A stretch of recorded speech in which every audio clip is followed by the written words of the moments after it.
안녕하세요. 성도 여러분 반갑습니다. 153 성경 일독, 오늘은 제 84일째 되는 날입니다. 오늘 잠언 16장에서 23장까지 읽게 됩니다. 우리 일상에서 말이 차지하는 무게는 실로 엄청나죠. 심지어 야고보서 3장에는 말에 실수가 없는 사람은 온전한 사람이라 이렇게 얘기했는데요. 온전하다라는 그 뜻의 그 수준을 잘 알고 계시죠? 마태복음 5장 48절에는 내가 온전하니 너희도 온전하라는 주님의 요청이 있습니다. 온전은 주님이 온전하신 것 같은 하나님의 수준의 온전인데 말에 실수가 없으면 온전하다는 것입니다. 모든 것이 은혜로 주어진 구원의 사람으로 살아가고 있습니다. 그런데 구원의 사람에 흠을 내는 것은 우리 일상생활의 말이라는 것이죠. 성도의 성숙의 정도는 말에 있다고 말해도 과언이 아니겠습니다. 또 한 가지 기억할 것은 하나님께서 싫어하는 것이 있는데요. 이것은 공식처럼 암송해도 좋으실 듯합니다. 왜냐하면 모든 성경에서 공통적으로 가르치는 것입니다. 바로 교만입니다. 18절과 19절은 교만은 패망의 선봉이요 거만한 마음은 넘어짐의 앞잡이니라고 했습니다. 잠언 17장입니다. 17장부터 주목할 것은 보다 나은 것입니다. 보다 나은 것이 무엇일까요? 식탁이 풍성하다고 해서 가정이 화목한 것은 아닙니다. 6절 보면 손자는 노인의 면류관이요 아비는 자식의 영화니라고 했습니다. 이러한 전승이 일어나는 가정이 되어야 하겠습니다. 잠언은 9절 9절 구분된 말씀들이어서 전체로 보기는 어렵습니다. 그런 중에도 우리가 놓치지 말아야 할 것은 성도의 역할입니다. 성도의 역할이 성도를 만드는 것은 아닙니다. 성도는 이런 역할을 하게 되는데요. 공동체 안에서 나의 역할을 돌아볼 수 있는 말씀입니다. 내가 하는 역할을 보면 내가 어떤 존재인지가 나타나게 되겠죠. 자신의 삶을 통해 성도로서의 성숙을 점검해 볼 수 있는 귀한 말씀입니다. 잠언 18장입니다. 공동체 속에서의 성도의 역할을 강조하는 면에서는 17장과 상통하는 부분이 있습니다. 17장 17절에서 말한 사랑이 끊어지지 않는 친구에 대한 그리움과 책임 동시에 갖게 되죠. 그런데 18장 24절에도 많은 친구를 얻는 자는 해를 당하게 되거니와 어떤 친구는 형제보다 친밀하니라고 했습니다. 모든 사람이 떠날 때에도 결코 나를 떠나지 않을 예수 그리스도를 신뢰하시기 바랍니다. 8장 10절에 보면 여호와의 이름은 견고한 망대라 의인은 그리로 달려가서 안전함을 얻느니라고 했습니다.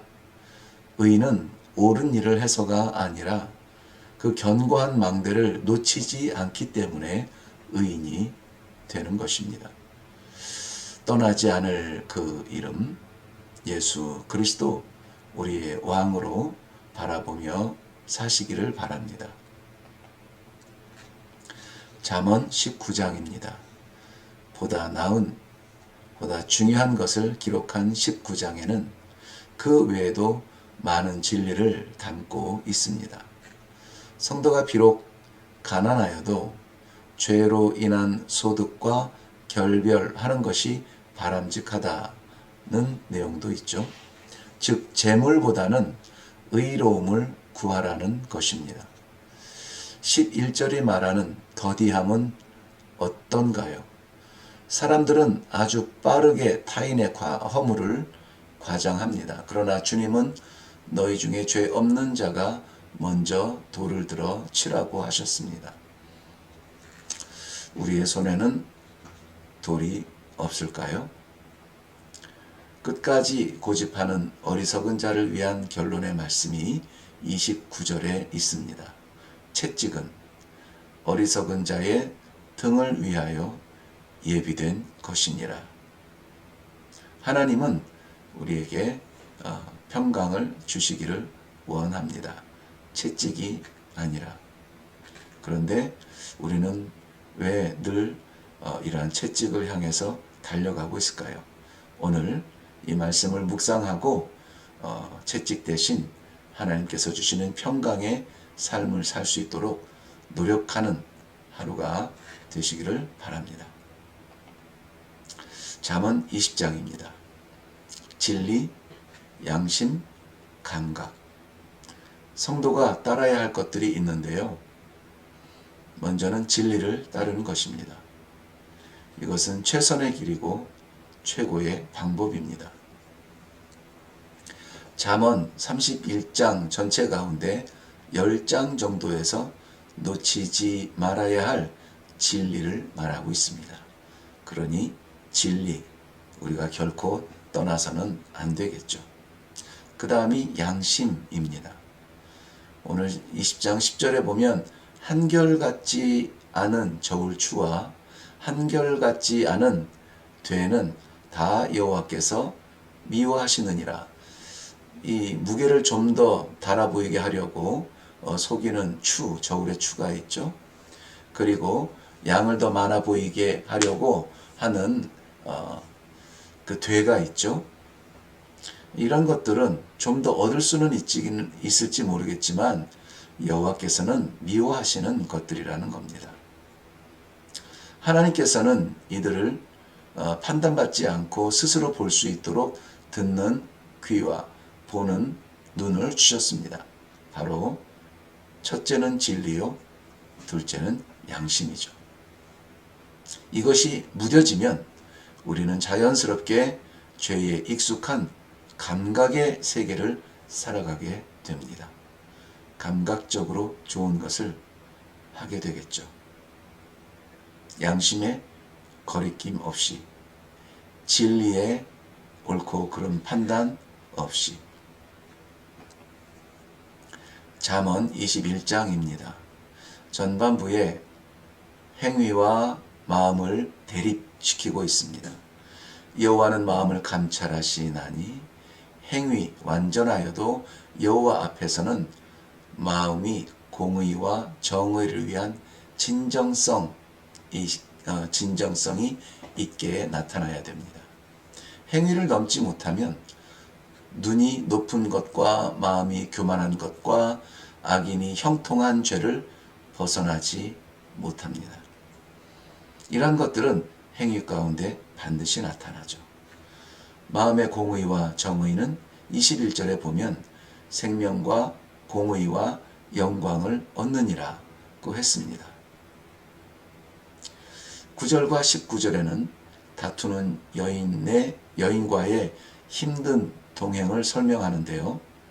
운막과 광야의 삶으로 나아가고 싶어하는 깨어진 동행의 마음이라 표현하고 있습니다. 정말 어려운 길입니다. 잠언 22장입니다. 빈부 귀천이 여호와께 있습니다.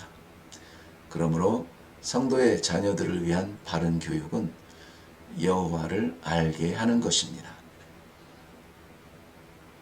6절에 보면 마땅히 행할 길을 아이에게 가르치라. 그리하면 늙어도 그것을 떠나지 아니하리라. 모든 부모님들이 이 잠언을 좀 알았으면 좋겠습니다. 그야말로 무서운 이 시대에 자녀들의 삶의 나침판 어디를 향하고 있습니까? 여호와를 향하는 길이어야 합니다. 17절 말씀에는 너는 귀를 기울여 지혜 있는 자의 말씀을 들으며 내 지식에 마음을 둘지어다 라고 권면하고 계십니다. 23장 말씀입니다. 성경 말씀을 받기 어려운 몇 가지 일들이 23장에 나타납니다. 어쩌면 지금도 그런 장애를 느끼고 있는지 모르겠습니다. 그러나 이러한 주제들에 대해서 하나님은 단호하십니다. 특별히 독주에 대한 교훈은 단호하죠. 이는 육체적, 정신적, 도덕적으로 가까이 해서는 안 될 죄라고 하십니다. 20절에서 35절까지는 그 부작용을 나열하는데요. 그 해악이죠. 화를 내며 싸우고 애매모호한 말을 하며 유혹당하기 쉽고 불결한 욕망이 일어나며 감정이 격하여지고 걸음걸이가 부자유스러우며 심한 타박상을 입기 쉽고 부자연스러운 마비가 일어나고 포악한 욕심이 생긴다는 것입니다. 이런 것들이 실질적인 내 음주에 해악이 일어나지 않는다. 이런 적이 결코 없다 하여도 하나님을 위해 하고 싶은 일도 다 하고 살지 못하는데 하지 말라는 것까지 실험적으로 하면서 버틸 필요가 있을까요? 네, 일회교회는 어찌든지 내 정의보다는 하나님의 말씀의 정의가 앞장서야 하며 그것을 발견하기 위해서 153 성경 일독에 진심으로 함께하는 여러분 축복합니다.